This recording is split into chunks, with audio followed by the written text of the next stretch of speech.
ನಾಳೆ ಕೊನೆಯ ದಿನ ಪ್ರಚಾರ ಮಾಡಲಿಕ್ಕೆ 5 ಗಂಟೆಗೆ ಮುಗಿಯುತ್ತದೆ. ಅಲ್ಲಿವರೆಗೂ ಕೂಡ ಕ್ಯಾಂಪೇನ್ ಮಾಡ್ಬೋದು. ನನ್ನ ಮನೆಗೆ ಓಟ್ ಕೇಳ್ಬೋದು. ಆಮೇಲೆ ಕ್ಯಾಂಡಿಡೇಟ್ ನಾವ್ಯಾರು ಬಹಿರಂಗ ರ್ಯಾಲಿ ಮಾಡಂಗಿಲ್ಲ, ನೀವಿರಂಗಿಲ್ಲ ಕ್ಯಾಂಡಿಡೇಟ್ ಮನೆಗೆ ಹೋಗ್ಬೋದು. ಮತ್ತೆ ಇಲ್ಲಿ ವೋಟರ್ಸ್ ಆಗಿರೋರು ಕೇಳ್ಬೋದು. ಮಾತಾಡ್ಬಾರ್ದು. ಔಟರ್ಸ್ ಯಾರು ಇರಂಗಿಲ್ಲ, ಔಟರ್ಸ್ ಇರಂಗಿಲ್ಲ. ಅಲ್ಲ ಬಿಜೆಪಿ ಅವರು ಇಲ್ಲೇದವರು ವೋಟರ್ಸ್ ಆಗಿರೋರು ಇಲ್ಲೇ ಇರ್ಬೋದು. ವೋಟರ್ಸ್ ಆಗದೇ ಇದ್ದವ್ರು ಇರಾಗಿಲ್ಲ. ಎಸ್, ನಮ್ಗೆ ಕಾನ್ಫಿಡೆನ್ಸ್ ಇಂಪ್ರೂವ್ ಆಗಿದೆ. ಈ 100ಕ್ಕೆ 100 ಗೆಲ್ತೀವಿ. ಈಗ ಬಿಜೆಪಿ ಅವರು ಇಂಟೆಲಿಜೆನ್ಸಿ ಮಾಹಿತಿ ಬಂದಿದೆ, ಬಿಜೆಪಿ 2 ಗೆಲ್ಲುತ್ತೆ ಅಂತ ಹೇಳ್ತಾರೆ ವಿಜೇಂದ್ರ ಅವರು. ಬಿಜೆಪಿ 2 ಕಡೆ ಗೆಲ್ಲುತ್ತೆ, ಇಂಟೆಲಿಜೆನ್ಸಿ ಮಾಹಿತಿ ಬಂದಿದೆ ಅಂತ ಹೇಳ್ತಾರ ಸರ್. ಗೆಲ್ತೀವಿ ಅಂತ ಹೇಳ್ತಾರ. ಅಲ್ಲ, ಗೆಲ್ತೇವೆ ಅಂತ ಹೇಳ್ತಾರೆ ಸರ್ 2 ಕ್ಷೇತ್ರ. ಈಗ ಬಿಜೆಪಿಯವರು ಏನೇ ಹೇಳಿದ್ರು ಕೂಡ ಜನ ನಮ್ಮ ಗ್ಯಾರಂಟಿ ಯೋಜನೆಗಳನ್ನ ಮೆಚ್ಚಿಕೊಂಡಿದ್ದಾರೆ. ಗ್ಯಾರಂಟಿ ಯೋಜನೆಗಳು ಈ ಸಾರಿ ಜನ ವೋಟ್ ಹಾಕ್ತಾರೆ.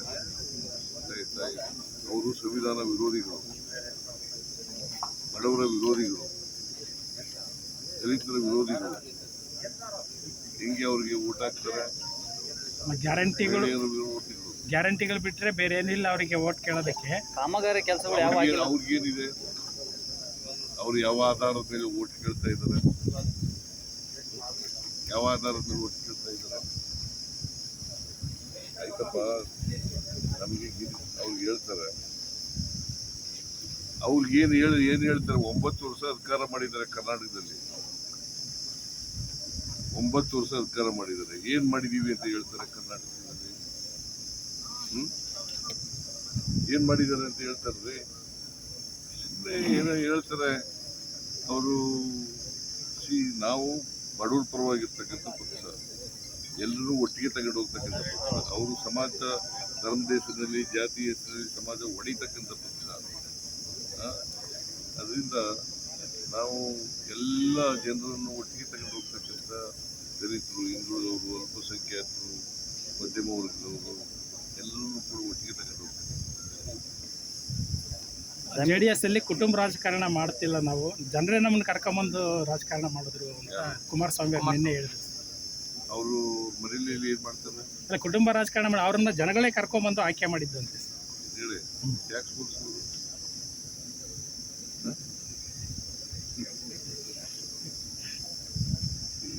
ಈಗ ಚನ್ನಪಟ್ಟಣದಲ್ಲಿ ಸೋತವ್ರು ಯಾರ್ರಿ?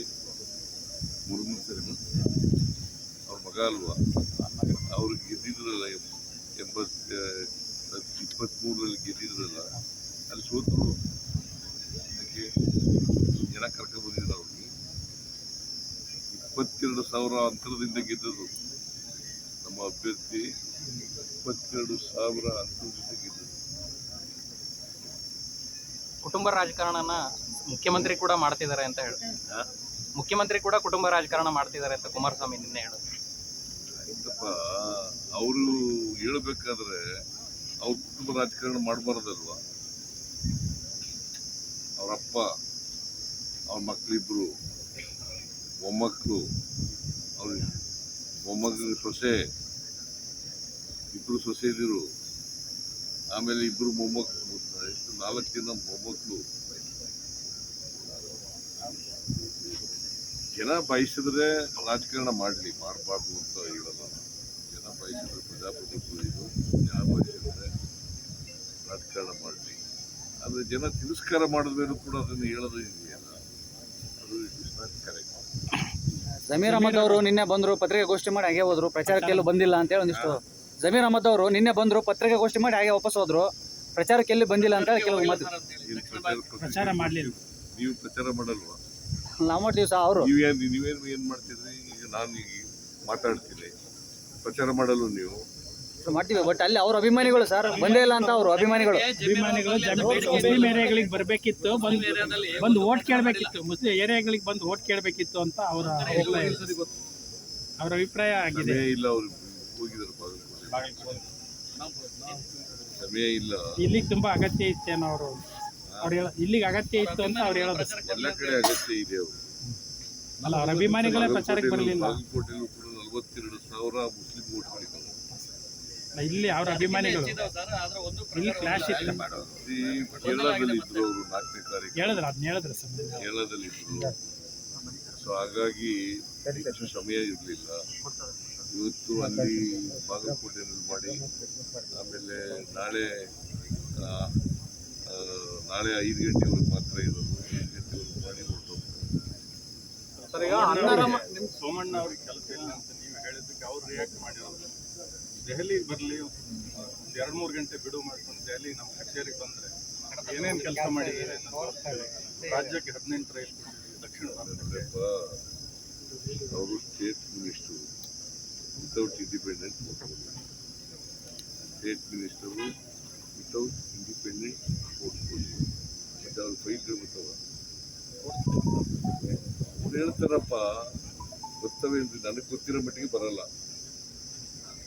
ಅವ್ರಿಗೇನು ಬರ್ತವೆ ಅಂತ ಅವ್ರು ಹೇಳ್ಬೋದು. ನನಗೆ ಗೊತ್ತಿರೋ ಮಟ್ಟಿಗೆ state minister without portfolio without independent portfolio ಇದ್ರೆ ಬರಲ್ಲ. ಸರ್ ಬಿಜೆಪಿ ಅವ್ರು ಹೇಳ್ತಾರೆ ಇಲ್ಲಿಯ ಕಾಂಗ್ರೆಸ್ ಗೆಲುವು ಮುಸ್ಲಿಂ ಸ್ವಾಭಿಮಾನದ ಸೋಲು ಅಂತ ಹೇಳ್ತಾರೆ ಸರ್. ಮುಸ್ಲಿಂ ಛಲವಾದಿ ನಾರಾಯಣ ಸ್ವಾಮಿ ಅವರು ಇಲ್ಲಿ ಕಾಂಗ್ರೆಸ್ ಗೆದ್ರೆ ಮುಸ್ಲಿಮರ ಸ್ವಾಭಿಮಾನ ಸೋತಂಗೆ ಅಂತ ಹೇಳಿದ್ರು. ನಾರಾಯಣ ಸ್ವಾಮಿ ಯಾವ ಪಾರ್ಟಿಲಿ ಇದ್ರು? ಯಾವ ಪಾರ್ಟಿಲಿ ಇದ್ರು? ಲಾಭ ಪಡ್ಕೊಂಡು ಅಲ್ಲಿ ಹೋಗಿ ಬಿಜೆಪಿ ಹೋಗಿ ಅಲ್ಲೂ ಲಾಭ ಪಡ್ಕೊಂಡು ಈಗ ಬಿಜೆಪಿ ಪರ ಮಾತಾಡ್ತಾರೆ. ಇಲ್ಲಿ ಏನೇನು ಮಾತಾಡಿದ್ದಾರೆ ಹೇಳ, ಬಿಜೆಪಿ ಬಗ್ಗೆ ಏನೇನು ಮಾತಾಡಿದ್ದಾರೆ ಅಂತ. ಅವ್ರಿಗೆ ವಾಟ್ ಮಾರಲ್ ರೈಟ್ ಈ ಹ್ಯಾಸ್? ಸರ್ ನೀವು ಅನ್ನರಾಮಯ್ಯ ಅಂತ ಎಲ್ಲ ಕಡೆ ಹೇಳ್ತಾ ಇದ್ರಿ. ಎಚ್ ಡಿ ಕುಮಾರಸ್ವಾಮಿ ಅವರು ನಿನ್ನೆ ಕನ್ನರಾಮಯ್ಯ ಅವರು ಅನ್ನರಾಮಯ್ಯ ಅಲ್ಲ ಅಂತ ಹೇಳಿದ್ದಾರೆ. ಬಿಜೆಪಿಯವ್ರ ಬಗ್ಗೆ ಏನೇನು ಬೈದಿದ್ದಾರೆ ಇವ್ರ ಅಪ್ಪ ಇವರು ಅಂತ ಹೇಳ. ಈಗ ಬಿಜೆಪಿ ಜೊತೆ ಸೇರ್ಕೊಂಡಿದ್ದಾರೆ ತಮ್ಮ ಉಳಿವಿಗೋಸ್ಕರ, ಅಸ್ತಿತ್ವಗೋಸ್ಕರ. ಬಿಜೆಪಿಯವ್ರ ಬಗ್ಗೆ ನರೇಂದ್ರ ಮೋದಿ ಅವ್ರ ಬಗ್ಗೆ ಏನು ಮಾತಾಡಿದ್ದಾರೆ, ಬಿಜೆಪಿ ಬಗ್ಗೆ ಮಾತಾಡಿದ್ದಾರೆ ಹೇಳ. ಅವ್ರಿಗೆಲ್ಲ ಏನ್ರಿ ಇದೆ? What moral right they have? Party ಕಟ್ಟಿ ತೋರಿಸ್ಲಿ ಸರ್. ಅವರು ಪಾರ್ಟಿ ಕಟ್ಟಿ ತೋರಿಸ್ಲಿ ನೋಡೋಣ, ನಾವು 30 ಸೀಟ್ ಆದ್ರೆ ಗೆಲ್ತೀವಿ, ಪಾರ್ಟಿ ಕಟ್ಟಿ ತೋರಿಸ್ಲಿ ಅಂತ ಹೇಳ್ತಾರೆ ಸರ್. ಅವ್ರು ಪಾರ್ಟಿ ಕಟ್ಟಿ ನೋಡ್ಲಿ 30-40 ಸೀಟ್ ಗೆಲ್ತಾರ ಅಂತ. ಅವ್ರು ನೀವೊಂದು ಪಾರ್ಟಿ ಕಟ್ಟಿ ತೋರಿಸ್ಬೇಕಂತೆ ಸರ್. ನಾವು 30 ಸೀಟ್ ಆದ್ರೆ ಗೆಲ್ತೀವಿ, ಸಿದ್ದರಾಮಯ್ಯ ಅಷ್ಟು ಗೆಲ್ಲಲ್ಲ ಅಂತ ಅವ್ರು ಹೇಳೋದು. ನಾನು ಪಾರ್ಟಿ ಕಟ್ಟಿ ಆಯ್ತು ಬರ್ಜ್ ಆಗ್ಬಿಟ್ಟಿದ್ದೀನಿ. ಕಾಂಗ್ರೆಸ್ನಲ್ಲಿ ಇದ್ದೀನಿ ನಾನು. ಕಾಂಗ್ರೆಸ್ ಸಿದ್ಧಾಂತ ಸೆಕ್ಯುಲರಿಸಮ್. ನಾನು ಸೆಕ್ಯುಲರ್ ಪಾರ್ಟಿ ಜೊತೆ ಸೇರ್ಕೊಂಡಿದ್ದೀನಿ. ನಾನು ಹೊಸ ಪಾರ್ಟಿ ಕಟ್ಟಿದ್ದೀನಿ ಅಂತ ಎಲ್ಲೂ ಹೇಳಿಲ್ಲ. ಹೊಸ ಪಾರ್ಟಿ ಕಟ್ಟಿ ಅಂತ ಯಾಕೆ ಹೇಳ್ತಾರೆ? ಅವ್ರು 30 ಸೀಟ್ ಆದ್ರೂ ತಗೊಂಡಿದ್ದೀವಿ, ಅಷ್ಟು ತಗೊಳ್ಳಲ್ಲ. ನಮ್ಮ ಬಗ್ಗೆ ಮಾತಾಡ್ತಾರೆ. 30 ಸೀಟ್ ಆದ್ರೂ ತಗೊಂಡಿ ನಾವು, ಅವ್ರು ಪಾರ್ಟಿ ಕಟ್ಟಿ ನೋಡಿದ್ರೆ ಗೊತ್ತಾಗುತ್ತೆ ಅಂತ ಅವ್ರು ಹೇಳೋದು. ಸರಿ, ಎಷ್ಟು ತಗೊಂಡ್ರು?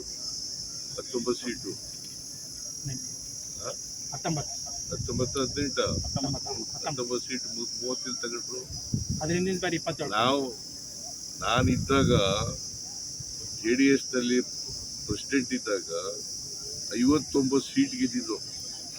ಅಲ್ಲಿ ಈಚೆಗೆ 59 ಗೆದ್ರ? ಯಾವತ್ತಾರು 59 ಗೆದ್ದಿದ್ದಾರೆ ಅಂದ್ರೆ ಏನೋ ಹೇಳ್ತಾರೆ. ಈಗ ನಾನು ಅಧ್ಯಕ್ಷನಾಗಿರುವಾಗ, JDS ಅಧ್ಯಕ್ಷನಾಗಿರುವಾಗ 2005ರಲ್ಲಿ 2004ರಲ್ಲಿ ಎಷ್ಟು ಗೆದ್ದದು ನಾವು? 59 ಸೀಟ್. ಈಗ ಎಷ್ಟು ಗೆದ್ದಿದ್ರು? 19 ಬಂದಿದ್ದಾರೆ. ಪ್ರತಿ ವರ್ಷ ಇಳಿತಾ ಬರ್ತಾ ಇದ್ದಾರೆ, ಕಡಿಮೆ ಆಗ್ತಾ ಇದ್ದಾರೆ. ಕೈಗಾರಿಕಾ ಅಭಿವೃದ್ಧಿಗೆ ಕರ್ನಾಟಕದಲ್ಲಿ ಸರ್ಕಾರ ಅಡ್ಡಿಪಡಿಸ್ತಾ ಇದೆ ಅಂತ ಕುಮಾರಸ್ವಾಮಿ ಅವರು ನಿನ್ನೆ. ಕೈಗಾರಿಕೆಗಳ ಅಭಿವೃದ್ಧಿಗೆ ಸರ್ಕಾರ ಅಡ್ಡಿಪಡಿಸ್ತಾ ಇದೆ ಅಂತ ಸಪೋರ್ಟ್ ಮಾಡ್ತಿಲ್ಲ ಅಂತ ಕರ್ನಾಟಕದಲ್ಲಿ ಕೈಗಾರಿಕಾ ಅಭಿವೃದ್ಧಿ ಕುಮಾರಸ್ವಾಮಿ ಅವರು ಹೇಳಿದ್ರು. KIOCL, HMT ಉದಾಹರಣೆಗಳನ್ನು ಕೊಟ್ಟರು. ಅವರು ಕೊಟ್ಟ ಕುದುರೆಯನ್ನು ಏರೋದವ ನೀರನ್ನು ಅಲ್ಲ, ಸೂರನೂ ಅಲ್ಲ. ಆ ಥರ